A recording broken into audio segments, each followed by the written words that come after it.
Hi, welcome to Get Personal with Finance. Today I'm excited to welcome you into spring. It's April, and let's talk about the one topic that's going to separate you from any other college students when it comes to understanding personal finance. So let's get started.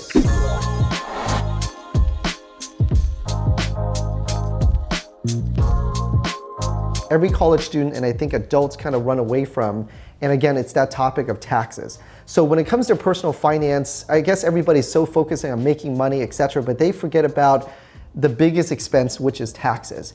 And here's a good news for you is that if you learn about taxes, which is pretty basic, you need to just have a basic understanding of taxes, it will make you, in my opinion, probably 20+% better than the other person, if granted that they make the same amount of money and given the same financial profile, you'll be better off. And here's why. So taxes is something that we are mandated to pay, but here's the thing though, we do not have to pay all of it if you know how to structure your finances. And think of it this way, so back in the day when Benjamin Franklin was around, right? There wasn't any taxes. So he comes up with the famous saying that, a penny saved is a penny earned. Well, with inflation, let's just say that's a dollar earned. A dollar saved is equal to a dollar earned, right? Well, because of taxes, that's why we talk a lot about the power of savings and paying ourselves first. Is that if you can save $1, that would equal to $1.20 or whatever your tax bracket would be. Let's just say it's 20% effective tax rate. Then I would have to make $1.20 to make $1. So saving money is actually really, really important, right? So that's the same when it comes to our finances. Our biggest expense is taxes. So that's why it's really important to understand that expense and how we can avoid it. So as a college student, let's kind of talk about some things where you can really get ahead of your peers to be the best in your personal finance. And of course, we have a checklist too that you can download and it's all available to you.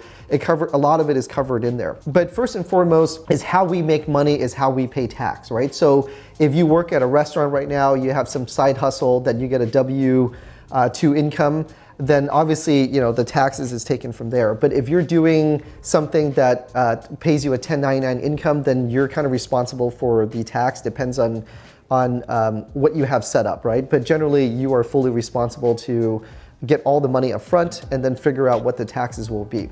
So with that being said though, is that I just mentioned two basic things where if you're an employee or if you're an independent contractor, you're getting paid the same amount, but you see how taxes are taken out differently.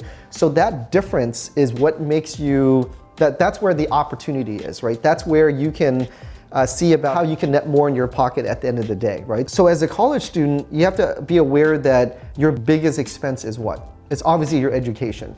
Now let's talk about that, because a lot of students have to work to offset that expense. Now, okay, that's one way to do it, but to be smart about your finance and let's personalize it. Let's say you're very good at certain things where you're very gifted, you're great in mathematics, you're very involved in clubs and leadership program, you're very involved in the community. Well, do you know that you can get free money for being that good, right, at what you do or that passionate about what you care about? So there are scholarships and grants that are available to you that you can receive income from, I guess that's one way to put it, and it's tax-free to you because it's used to pay for your expenses. So therefore, there you go. How cool is that, right? So that's a version of tax-free money. If you had money that was saved up to 529 plan or your parents had something set up for you, that's another way for you to receive tax-free money as well too. So you kind of see that you avoid taxes altogether. And there's other things like, for example, like grants through the state. There's loans that you can take out, right, that are low interest rates. So there you go. Because just think of it this way is that when it comes to personal finance, it's like, how do we get our income to pay for our expenses? In this case, as a college student, our greatest expense is our education. So we have to think about that, right? And if we make too much money, then we pay a lot in, or it depends on the type of income as well too. So if we have earned income as opposed to passive income, right, are different. I guess I want to make sure, inspire you to really look into this because everybody's financial profile is different. and how you go about your finances. And so we have tools for that, where we have the money flow worksheet, where it itemizes, it organizes, it helps you to organize and structure your finances. So you might want to take a look at that worksheet as well too. And obviously there's links there for you. So to go back, it's really important that you understand taxes in a manner that, one, it's your largest expense, right? So you need to make sure that you find ways for you to offset that expense or to minimize that expense. And so as a college student, our biggest expense, again, because it would be, to pay for schooling. So don't ever forget that that's the first free, money that you can get is through scholarships and grants. The second thing is that when you file your taxes, depending if you're a dependent or you file taxes for your own self, again, check with your own tax professional.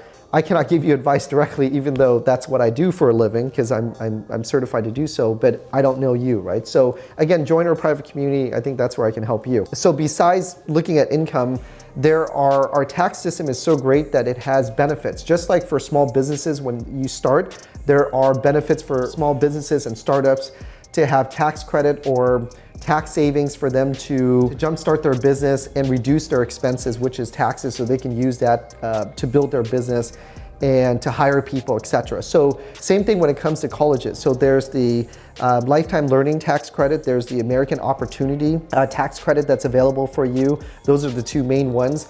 And then look at also if your parents plan for you, there's the 529 plan, right, that they probably have for you, the Coverdell.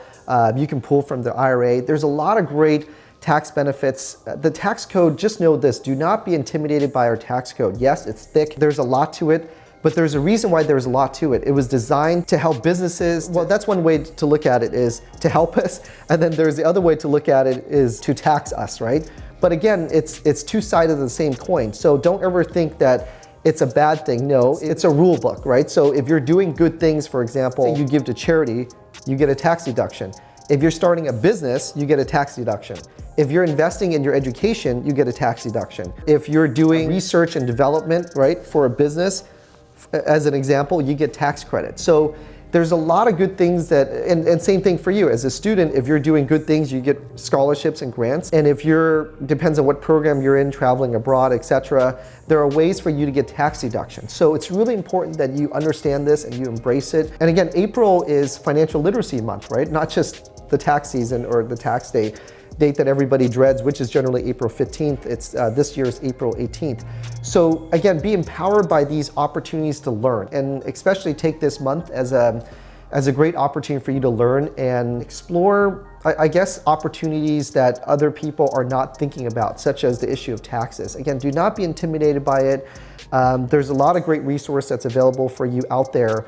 And let me throw in a fun, kind of a great bit, is that you can get your taxes filed for free as well too. I had a college student that asked me about helping him file his taxes. And of course I would do that, and it would be a good opportunity for me to teach him about his taxes, etc. But also look this up, it's called VITA, V-I-T-A. It's the Volunteer Income Tax Assistance Program. And it's available in every community that I know of. And if you make less than $54,000, you can get your taxes prepared for free. So how cool is that? And then there's other tax programs that I think their qualifications even higher as well too. But you don't have to go to these for-profit organizations that are out there and on Google that when you search to pay money to do your taxes. So there you go, that's a tax savings for you. And it's a good way to learn. Again, that's part about being a college student is you're a startup company. That's how I see it. You gotta invest in yourself as a startup company, and that's part of the things you need to learn, is that how are you gonna pay taxes when you make money, right? And if you're gonna make money, you can choose if I'm gonna make salary-based W-2 income money, or am I gonna make 1099 business type income money? Like, is it gonna be active or passive? And understand that those two incomes are taxed differently. If you ever kind of hear about why certain people, very wealthy individuals, why they pay no taxes, is because again, their income sources are derived differently. And you need to learn about that, right? So, and I'll tell you what it is. It's basically they're borrowing against their assets. So when you borrow against something, you're not paying taxes on it. But when you have ordinary income, yes, you have to pay taxes on it, right? So that's why, because they have billions of dollars or millions, hundreds of millions of dollars in their business, their stock is worth that much, right, in assets that they're able to borrow against it, so that's why they don't pay tax. So kind of a fun fact. Again, tax is something that I wish it's more tax about. It's why I'm a practicing enrolled agent, as well as being a certified financial planner. So really, again, what's going to separate you from your friends that are learning about personal finance, where a lot of people just focus on making money, but they forget about, well, how does that money then flow to them on their 1040, right, on their tax return? How to best position themselves, right, to receive that income, and how they can use that money to invest in themselves first before they pay taxes. Where they make money, they get to use that money to then invest in themselves, paying for, let's say, equipment, laptop, software, pay for their education, their learning, and then whatever's left, they get to pay taxes, versus just make money, pay all the taxes, and the money is gone, and whatever is left, then they get to use that to invest in themselves, right? So little things like that are really important. And again, I can't cover all those things because it's a lot, but I just want to kind of get you curious, because this is the month where you should be learning about personal finance, and it's a month for financial literacy, right? But it's the one topic that I think that college students are missing out on, and it's taxes. Taxes is fun. It's a great conversation to have. And again, I learned from one of my mentors, it's kind of like, he was joking with me. He's like, John, don't complain about taxes because it's optional, right? It's true, you don't have to pay taxes, don't make anything. Well, that was kind of the joke there. If you make a lot of money, then yes, you have to pay tax. But then again, it's how you make that money, in what form is the difference, right? It's that how part and in what that really will get you to net, less in terms of taxes, or it will allow for you to be taxed less versus more, right, in terms of like what type of income you receive. So it's all about planning. It's about being knowledgeable. And again, ignorance, it's never an excuse for you to not make the most amount of money possible, or not take full advantage of everything that's available to you. If you look at our capitalistic society, our financial system, our tax system, our government, it's really designed to empower people, to offer us protection if we are planning and doing things right. So if there's one message I want to leave with that, is that I hope you learn a little bit more about taxes from this video, and it inspires you to learn more, get involved in our learning community, use the tools that we have to organize your finances, because really our tax code favors those who are definitely not ignorant, right? Those who are proactive, those who are organized with their finances, those who plan ahead, and those who, I guess, are looking for ways to grow themselves, right? To grow their wealth, to grow their business, to grow their education, to grow their learning. There are so many benefits for you. So with that, I wish you enjoyed this video. I encourage you again to use the month of April to learn more about personal finance. Please like, subscribe, and share this video with others that you care about. I look forward to getting to know you in our private learning community. Thank you so much.